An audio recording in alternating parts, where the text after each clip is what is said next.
"You're not invited, Laura doesn't want you there," my family texted, cold as ever right after I paid for their entire wedding. "Then cover it yourselves, leeches," I replied, while canceling every booking and deleting 55 contracts. "Now the bill's all yours. Good luck."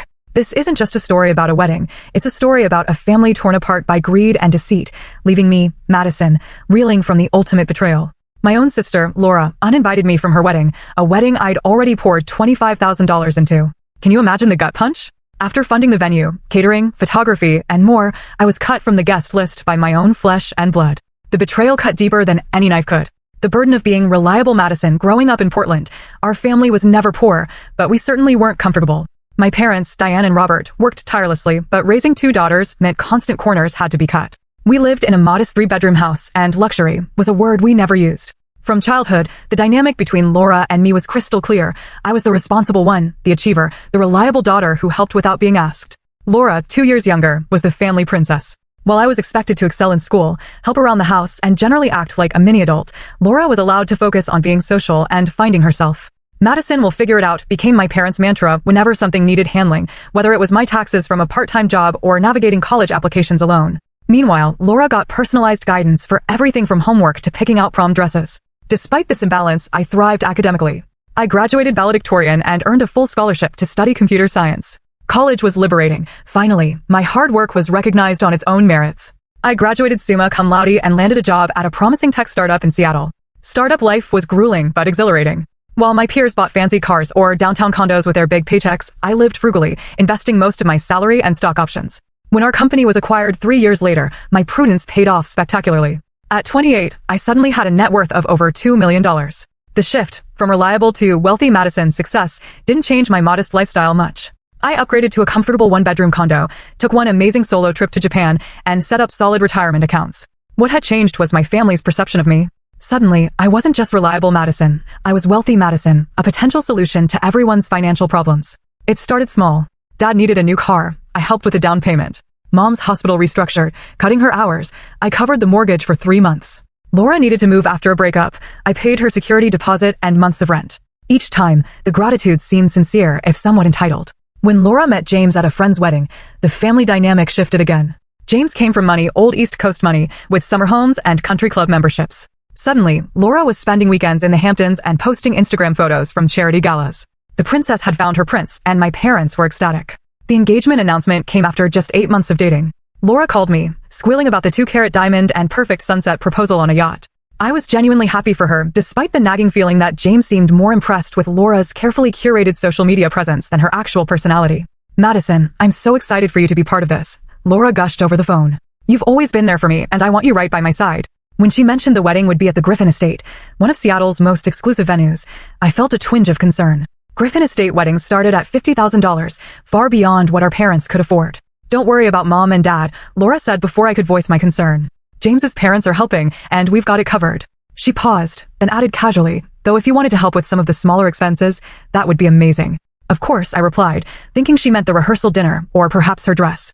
I had no idea that some expenses would soon become the entire wedding, or that my generosity would ultimately get me uninvited from the very event I was funding. The financial avalanche and growing entitlement, what started as some expenses, quickly snowballed into a financial avalanche. 2 weeks after the engagement, Laura invited me to lunch at an upscale restaurant she couldn't afford. Over a $60 entree, which I paid for, she slid a wedding budget spreadsheet across the table. "So, this is what we're thinking," she said, pointing to the bottom line, $120,000. I nearly choked on my sparkling water. "Laura, that's a lot."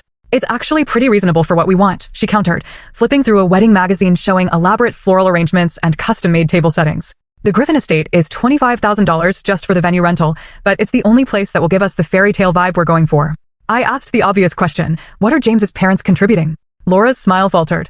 "Well, that's the thing. They're not exactly on board with the wedding yet. They think we're rushing things and wanted us to have a longer engagement." She fidgeted with her napkin. "They said they might help later, but for now, we're on our own." "And Mom and Dad? They're putting in $10,000, which is all they can afford." Her eyes welled with tears. "Madison, I know it's a lot to ask, but this is my one special day.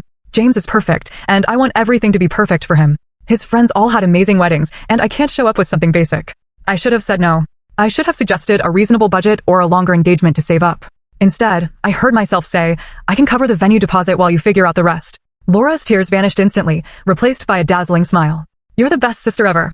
I knew I could count on you." That $25,000 deposit for the venue, catering, and photography was just the beginning. Over the next few months, the requests kept coming, each presented as a crisis only I could solve. The florist needs a 50% deposit by Friday or we'll lose our date. The designer dress I fell in love with is being discontinued next month. The band James wanted just had a cancellation on our date, but we need to book them immediately. Each time, I transferred the money, telling myself it was an investment in my sister's happiness. I created detailed spreadsheets, tracking every expense, naively believing Laura and James would eventually reimburse at least part of it. By 3 months before the wedding, I had spent over $75,000, and the bills kept coming. My parents, rather than acting as a voice of reason, seemed to encourage Laura's extravagance. "You're so blessed to be able to do this for your sister," my mother said during one of our weekly calls. "Your father and I could never give her the wedding she deserves." The subtle implication was clear. As the financially successful sibling, it was my duty to provide what they couldn't.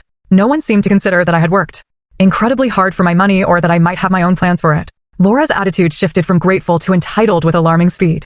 What began as "thank you so much for helping us" became "we need another $5,000 for upgraded linens," without so much as a please. James, who supposedly came from money, was conspicuously absent from all financial discussions. One evening, after transferring another $3,000 for a premium open bar package, I finally asked Laura directly about James's contribution. "He's contributing in other ways," she said defensively.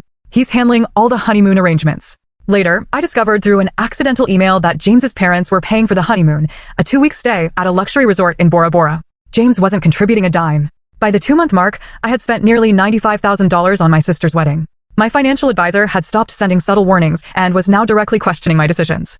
I'd had to liquidate some investments, incurring tax penalties I hadn't planned for. But every time I considered pulling back, I thought of the disappointment on Laura's face, the accusations of ruining her special day, the family drama that would ensue. So I kept paying, buried my resentment, and told myself that after the wedding, things would return to normal.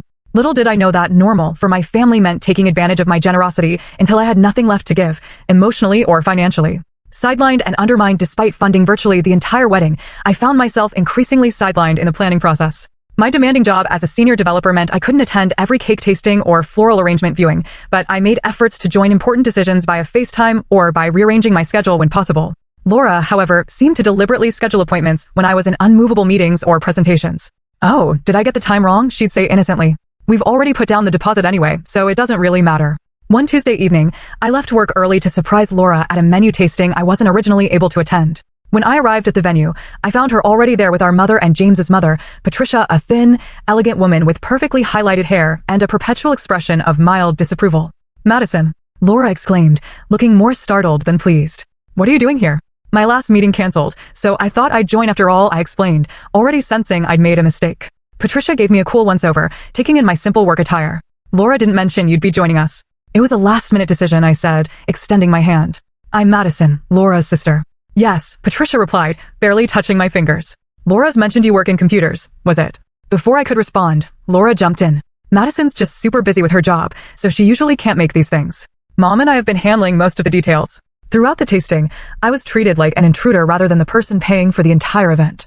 Patricia dominated the conversation, vetoing menu items as too pedestrian and suggesting expensive upgrades that I knew would eventually land on my credit card. Laura deferred to her future mother-in-law on everything, while our mother nodded along enthusiastically. After Patricia left, I pulled Laura aside. "What was that about?"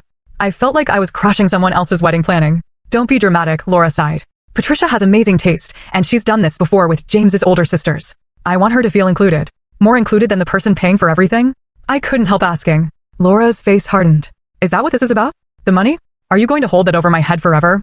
Our mother intervened before I could respond. "Girls, please. Madison, your sister is under a lot of stress. The last thing she needs is to feel guilty about accepting your help." I apologized, as I always did, and the moment passed. But the pattern continued. The betrayal, overheard and excluded a week later, while grabbing coffee near Laura's apartment, I overheard her voice from a corner table. She was with her maid of honor, Kimberly, speaking loudly enough that her words carried clearly. "Madison's being such a control freak about everything," Laura complained. "Just because she's paying doesn't mean she gets to make all the decisions. It's my wedding, not hers." "That sucks," Kimberly sympathized. "But at least you're getting the dream wedding without going into debt." "Small price to pay for her attitude, I guess," Laura sighed. "Sometimes I wish she would just send the money and stay out of it. She's making everything so complicated with her spreadsheets and questions." I left before they could spot me, feeling like I'd been punched in the stomach. The spreadsheets she complained about were my attempt to stay organized and ensure nothing fell through the cracks, a courtesy to her, not a control tactic.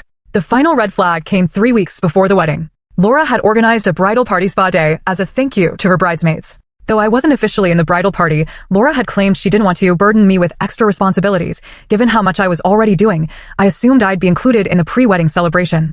I found out about the spa day from my cousin Rachel's Instagram story, a photo of Laura and 6 other women in plush robes, champagne flutes in hand, with the caption, "Spoiling our bride-to-be." Hashtag Laura and James tie the knot. When I confronted Laura that evening, she broke down in tears. "I didn't think you'd want to come. You're always so busy and stressed about work." I was trying to be considerate. By excluding me from a day celebrating your wedding, the wedding I'm paying for? My voice shook with hurt and anger. "I'm sorry," she sobbed. "I've been so overwhelmed with everything. You're right, I should have invited you. I'll make it up to you, I promise. You're the most important person in this whole process, and I couldn't do any of this without you." Her apologies seemed sincere, and for a few days, things improved. Laura called daily with updates, asked my opinion on last-minute details, and even scheduled a sisters-only dinner at my favorite restaurant. I began to think I'd overreacted, that the stress of wedding planning had temporarily strained our relationship, but everything would be fine. The rehearsal dinner, lies and disgust, then came the rehearsal dinner. James's parents had finally agreed to cover this event, hosting it at an exclusive country club. Meeting James's extended family and friends was illuminating in all the wrong ways. His college roommates, all working in finance or law, made subtle digs about the tech industry being overvalued and full of lucky coding monkeys who stumbled into money. More concerning was how Laura presented herself to James's circle. Gone was my slightly awkward, sometimes funny sister who'd once dreamed of teaching elementary school. In her place was a polished, name-dropping stranger who claimed to run her own successful lifestyle consulting business, a dramatic overstatement of the Instagram account where she occasionally posted sponsored content for free products. When James's uncle asked how we'd managed to afford such an extravagant wedding on a teacher's salary, Laura smoothly replied, "Madison and I have been quite successful in our careers, as if we were equal contributors to the wedding fund." Later, I overheard Patricia telling another guest, "Laura comes from a good family. Her sister made some money in that tech bubble, nothing like our family businesses, of course, but they're comfortable." I felt sick. Not only was Laura taking credit for my financial contribution, but she was also minimizing my hard-earned success to fit into James's world. When I tried to talk to her about it after the dinner, she dismissed my concerns. "I was just trying to fit in, Madison. James's family can be judgmental, and I didn't want them looking down on us. By lying about your non-existent business and taking credit for my money? Don't be so sensitive," she snapped. "It's not like I told them you're paying for everything. That would be humiliating for everyone." I went home that night with a growing sense of dread. Something felt very wrong about the entire situation, but I was in too deep to pull out now. The wedding was less than a week away. All I had to do was get through the ceremony, smile for the photos, and then I could start setting better boundaries with my sister and my family. Or so I thought, until the text message that changed everything. The breaking point. "You're not invited." The message arrived during a critical product meeting. As lead developer on our company's newest security feature, I was in the middle of presenting implementation timelines to our executive team when my phone buzzed repeatedly on the conference table. Normally, I would never check messages during such an important meeting, but the multiple notifications suggested an emergency. Excusing myself briefly, I glanced at my screen and froze. 3 messages from my mother. "Madison, we need to talk about the wedding. There's been a change of plans. You're not invited. Laura doesn't want you there." I must have made some sort of sound because several colleagues looked up with concern. Mumbling something about a family emergency, I fled to the nearest bathroom, locked myself in a stall, and read the rest of the incoming messages with trembling hands. "Laura feels you've been too controlling about wedding plans. She says you're making everything about yourself and your contribution. James's parents have offered to help with some expenses, but only if the wedding proceeds without drama." The final blow came in the last message.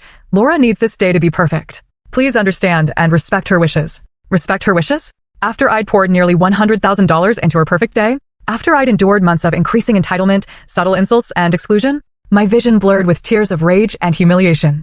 I called my mother immediately, struggling to keep my voice steady. "What exactly is going on?" "Madison," she sighed, as if I were being difficult. "I know this is upsetting, but Laura is under tremendous pressure.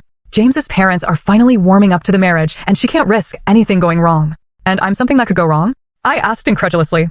There was a telling pause before my mother replied. "Patricia has expressed concerns about family tension overshadowing the ceremony. Apparently, Laura mentioned some disagreements between you two." "Disagreements? You mean me occasionally asking questions about where my money is going?" "Honey, no one is denying your generosity," my mother said in that placating tone I'd grown to hate.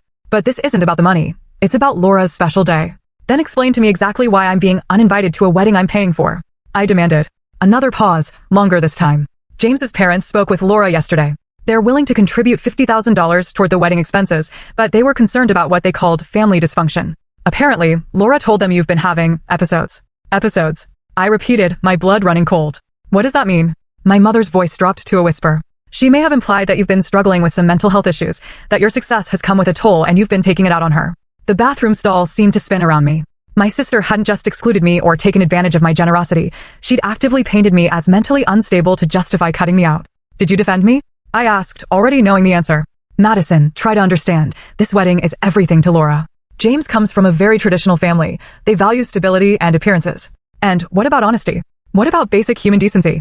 Does Laura value those things at all? Of course she does. My mother insisted. She's just under a lot of pressure right now. Once the wedding is over, you two can work through this. A clarity I'd never experienced before washed over me. For years, I'd been the family fixer, the responsible one, the bank account with no boundaries. I told myself it was love, but in that moment, I recognized it for what it truly was, exploitation. Mom, I said with unnatural calm, please tell Laura that if I'm not welcome at the wedding, then neither is my money. Madison, don't be vindictive. I'm not being vindictive. I'm establishing a boundary that should have existed all along. My voice grew stronger with each word. If James's parents are contributing $50,000 with a condition that I'm not there, they can contribute the other $100,000 I've already spent too. You can't do that, my mother gasped. Everything's paid for. The wedding is in 3 days. Correction, I said calmly. The wedding you uninvited me from was in 3 days.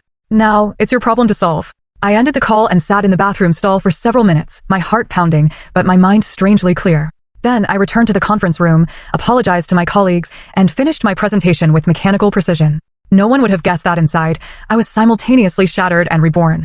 As soon as the meeting ended, I requested an emergency personal day for tomorrow and went straight home to execute the most difficult and necessary decision of my adult life. Consequences and reclaiming my power. I'm not normally a vindictive person. Throughout my life, I've been the peacemaker, the one who forgives quickly and moves on.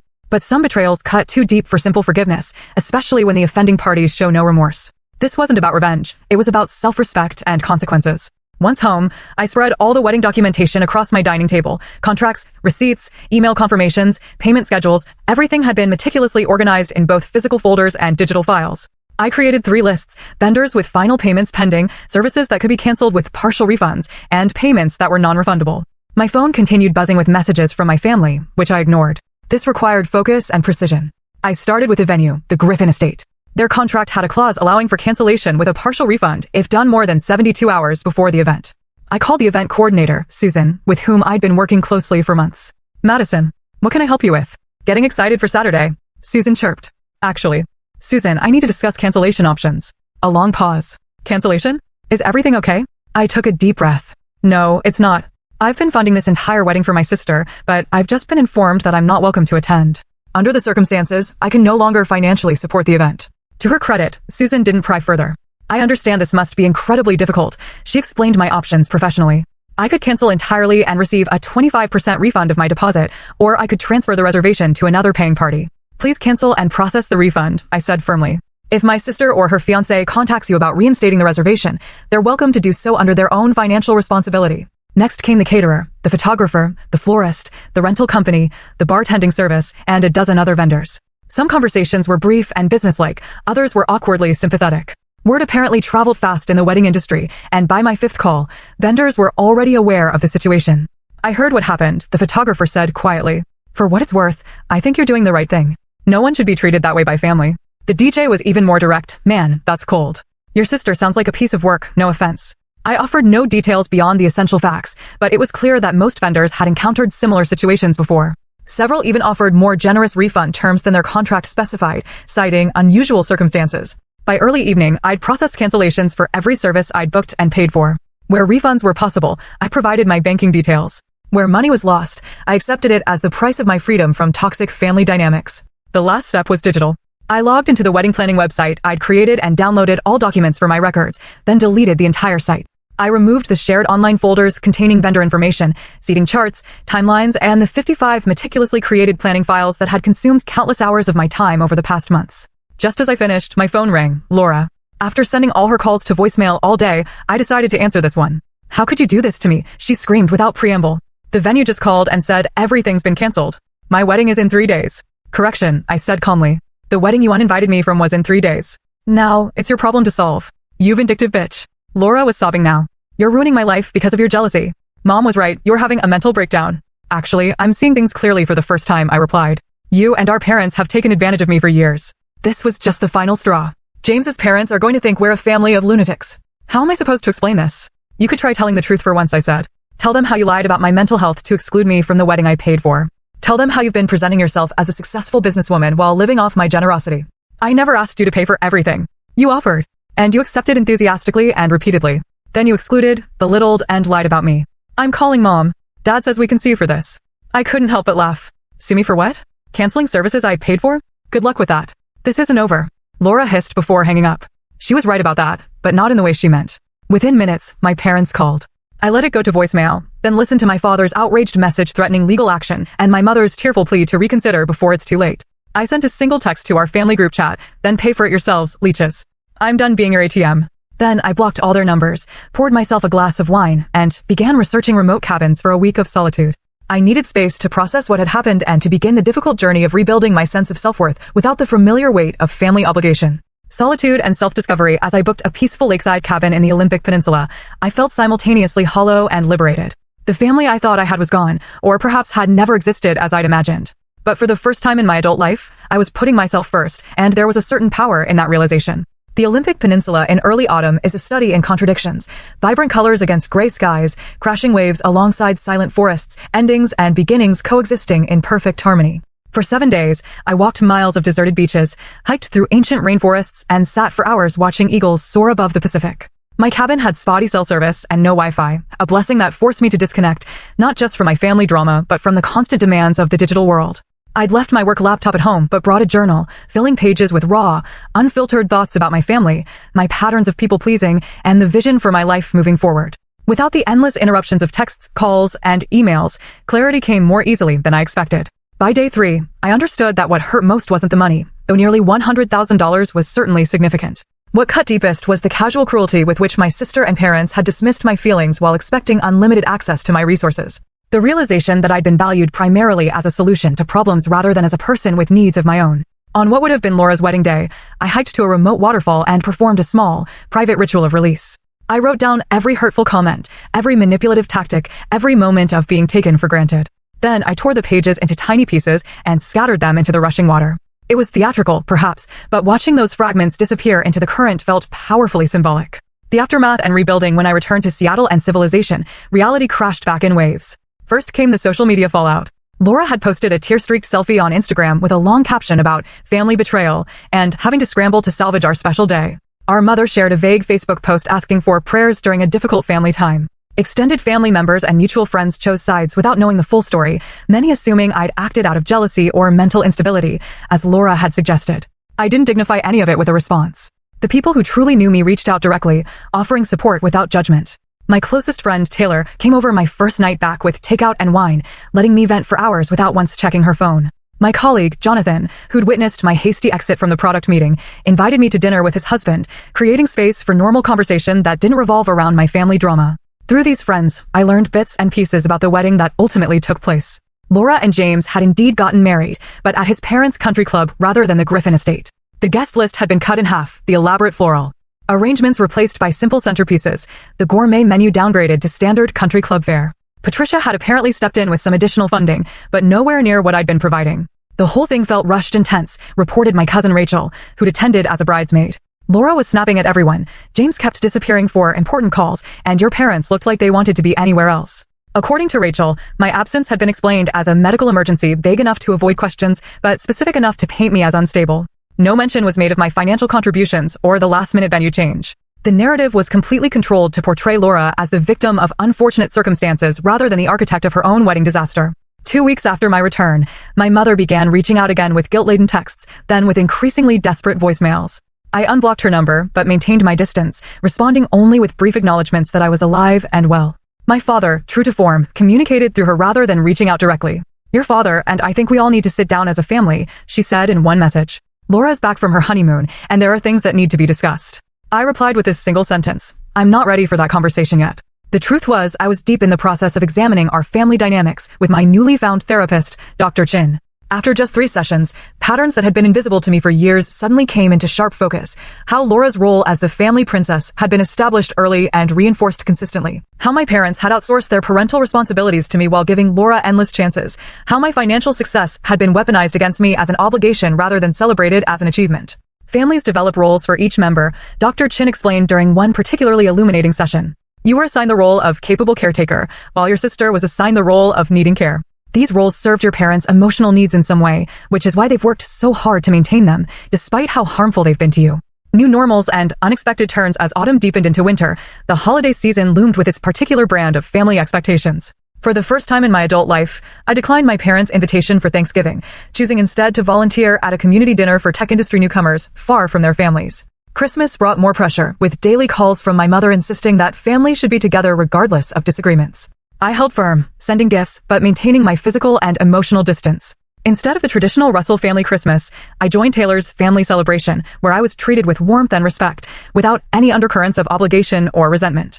The most surprising development came in January, when several extended family members reached out independently to share their own experiences with Laura's entitlement. My cousin Michael confessed that she'd borrowed $5,000 from him 2 years ago with vague promises of repayment that never materialized. Aunt Patricia, my father's sister, not to be confused with James's mother, revealed that Laura had lived with her rent-free for 6 months after college while claiming to my parents that she was paying market rate.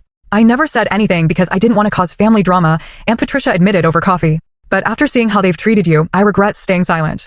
There's a pattern here that goes beyond normal sibling rivalry. Learning that others had experienced similar treatment was both validating and heartbreaking. The family mythology of Laura as the fragile princess and me as the invulnerable achiever had affected more relationships than just ours. It had created ripples of dysfunction throughout our extended family, silencing those who might have spoken up earlier out of the same conflict avoidance that had kept me paying wedding bills long after red flags began appearing. By spring, I had established a new normal: weekly therapy sessions, a small but supportive circle of friends, limited contact with my parents, and no direct communication with Laura or James. I'd redirected my financial generosity toward causes that mattered to me: a coding scholarship for girls from low-income backgrounds, a monthly donation to the Rainforest Preservation Organization, whose land I'd found healing during my Olympic Peninsula retreat. Boundaries aren't punishments, Dr. Chin reminded me during a session where I expressed guilt about limiting contact with my parents. They're structures that allow relationships to exist in healthier ways. Your family can choose to respect those boundaries or not, but that choice is theirs, not yours. Slowly, painfully, I was learning that lesson, that I could only control my own actions, not others' responses to them, that my worth existed independently of what I could provide for others, that real love didn't come with invoices or conditions. Seeds of possibility 6 months after the wedding that wasn't, I was no longer drowning in anger or hurt. Instead, I was navigating the unfamiliar but liberating waters of self-respect, one boundary at a time. They say time heals all wounds, but that's not entirely true. Time provides distance, perspective, context. But healing requires active work and conscious choices. In the year following Laura's wedding, I discovered that healing isn't a destination, but a winding path with unexpected turns, occasional backsliding, and moments of breakthrough when you least expect them. A significant milestone came 8 months after the wedding debacle, when I finally agreed to meet my mother for coffee. We chose a neutral location, a quiet cafe halfway between our homes, and set a firm 1-hour time limit. Dr. Chin had helped me prepare with role-playing exercises and boundary-setting language, but my stomach still churned with anxiety as I spotted my mother already seated by the window. She looked older somehow, more fragile. Part of me wanted to immediately slip back into caretaker mode, to smooth away her worry lines and assure her everything was fine. But that pattern was exactly what had led us here. "Thank you for meeting me," she began, hands wrapped tightly around her mug. "I've missed you so much." "I've missed aspects of our relationship too," I replied carefully. But I needed this time apart. What followed was the most honest conversation we'd ever had. For the first time, my mother actually listened as I explained how the family dynamics had affected me, how Laura's wedding had merely been the breaking point of a lifelong pattern. "I always thought we were doing the right thing," she said, tears welling in her eyes. "Laura needed more support, and you were so capable, so independent. I never considered that we were burdening you or taking you for granted." "Intent doesn't erase impact, Mom," I replied, a phrase Dr. Chin had taught me. "You and Dad may not have intended to create this imbalance, but the effect was real."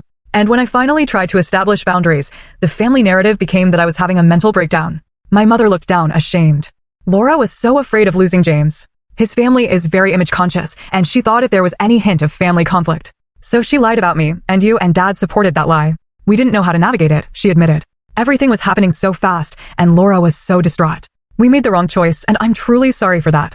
It wasn't a perfect apology. There were still hints of justification in her explanation. But it was more acknowledgement than I'd ever received before. We agreed to continue meeting occasionally, with the understanding that certain topics remained off-limits and that my relationship with Laura would develop on its own timeline, if at all. My father proved more resistant to change. When we eventually met for lunch, his approach was to act as if nothing significant had happened. "Your mother says you're doing well at work," he began, bypassing any mention of the past year of estrangement. When I gently but firmly steered the conversation toward the necessary topics, he grew defensive. "Families have disagreements all the time, Madison. At some point, you need to let this go and move forward." "Moving forward requires acknowledgement of what happened," I countered. "This wasn't a simple disagreement. This was a pattern of behavior that culminated in me being labeled mentally unstable and excluded from an event I paid for. He shifted uncomfortably. Laura was under tremendous pressure. We all were. The difference is how we chose to handle that pressure, I interrupted. Our relationship remains strained but civil.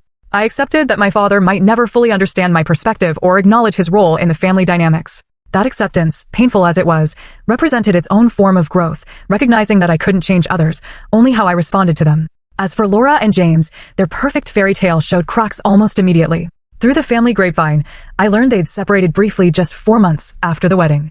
James had apparently expected Laura to integrate seamlessly into his upper-class world, while Laura had expected marriage to bring financial security without the need for actual work. Neither expectation had been met. They reconciled after a month apart, but rumors of tension persisted. James's family had not embraced Laura as she'd hoped, and the lifestyle she'd anticipated, charity galas and summer homes, came with social expectations and obligations she wasn't prepared for. I took no pleasure in their struggles. Despite everything, Laura was still my sister, and some part of me would always care about her well-being. But I also recognized that their relationship problems weren't my responsibility to fix, a realization that would have been impossible for me to reach a year earlier. A new chapter then, 11 months after the wedding, a letter arrived at my condo. I recognized Laura's handwriting immediately on the pale blue envelope. For several minutes, I just held it, unsure whether opening it would be an act of self-care or self-sabotage. Finally, curiosity won out. Inside was a card with a simple message. I owe you an apology. Can we talk? No excuses, no blame shifting, no emotional manipulation. Just a straightforward acknowledgement and request. After consulting with Dr. Chin, I responded with equal simplicity. I'm open to that. Coffee next Tuesday at 3. The Laura who met me at the cafe bore little resemblance to the entitled bride who had thrown me out of her wedding. Her designer clothes had been replaced by simple jeans and a sweater. The carefully highlighted hair was pulled back in a practical ponytail. Even her makeup was subdued, revealing freckles I hadn't seen since we were teenagers. James and I are separating, she said after we'd ordered. For real this time. The divorce papers are being drafted. I'm sorry to hear that, I replied, and meant it. Don't be. It's the right decision. She took a deep breath. Being married to James made me see myself through his family's eyes, and I didn't like what I saw. Shallow. Materialistic. Willing to hurt people who love me to maintain appearances. That's a painful realization. It is, but necessary. She met my eyes directly. Madison, what I did to you is unforgivable. The wedding. The lies about your mental health. Taking advantage of your generosity for years. All of it. I wouldn't blame you if you never wanted to speak to me again. Then why are we having coffee? I asked gently. Because I need to take responsibility for my actions. No excuses. Her hands trembled slightly as she continued. I was so focused on creating the perfect image that I destroyed the most important relationship in my life. I don't expect forgiveness or reconciliation. I just need you to know that I recognize what I did, I deeply regret it, and I'm working to become someone who would never treat anyone that way again. The conversation that followed was raw, honest, and occasionally tearful. Laura spoke of her therapy journey, her realization that she'd been playing the role of princess for so long she'd lost sight of her authentic self. How James's world had initially seemed like the perfect extension of that role until the constant judgment and performance became suffocating. I'm starting over, she explained.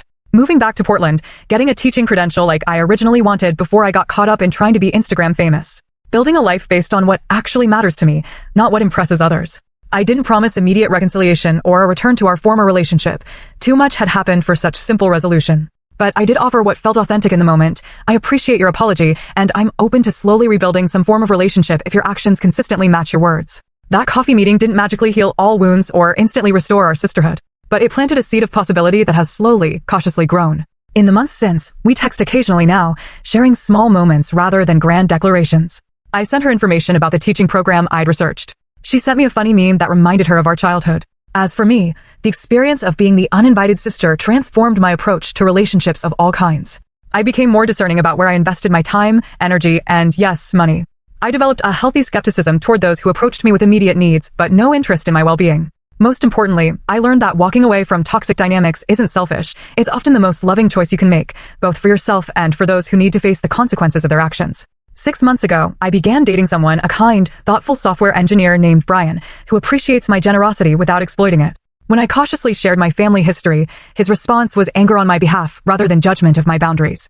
They're lucky you're even considering letting them back into your life, he said, squeezing my hand. That simple validation meant everything, confirmation that my experience was as egregious as I'd felt it to be, not an overreaction, as my family had initially framed it. The money I lost on Laura's wedding is long gone, and I've made peace with that. The emotional toll lasted longer, but the personal growth that emerged from that painful period has been invaluable. I've discovered strength I never knew I had, boundaries I never thought I deserved to set, and a version of myself that no longer needs external validation to feel worthy. If you're watching this and recognizing similar patterns in your own family dynamics, please know that you're not alone. Sometimes the most loving thing you can do for yourself and others is to step back and let natural consequences unfold. Setting boundaries isn't selfish. It's necessary for authentic relationships to flourish.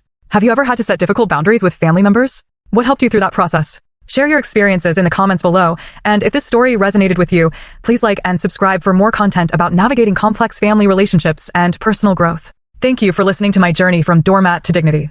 I'm grateful for each of you who took the time to hear my story.